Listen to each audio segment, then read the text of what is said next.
ମୁଁ Sunita Panda junior MBI Dhenkanal RTO ଅଫିସରୁ କହୁଛି। ତ ସାରା ଓଡ଼ିଶା ସାରା 21 ରୁ 31 ଏଇ ପୁରା ସ୍ପେଶାଲ ଡ୍ରାଇଭ୍ ଚାଲିଛି।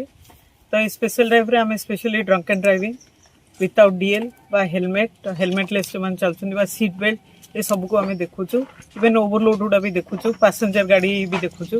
तो ये सबको जो मैंने नियम को उल्लंघन कर ना कड़ा निष्पत्ति आ फाइन पका बार्ता दूसरी कि मुझे एरिया रोड सेफ्टी ऑफिसर अच्छी।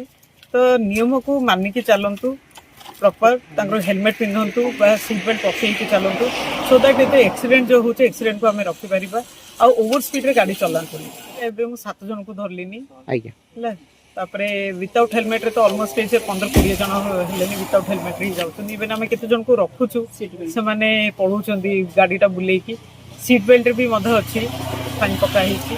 तो एटलिस्ट ए वार्ता में देवा चाहूँ कि एटलिस्ट रोड जी नियम को मानिकी गाड़ी चलातु सो दैट आम रोड एक्सीडेंट गुड़ा को आम रखिपर गोटे जीवन को बंचाई पार।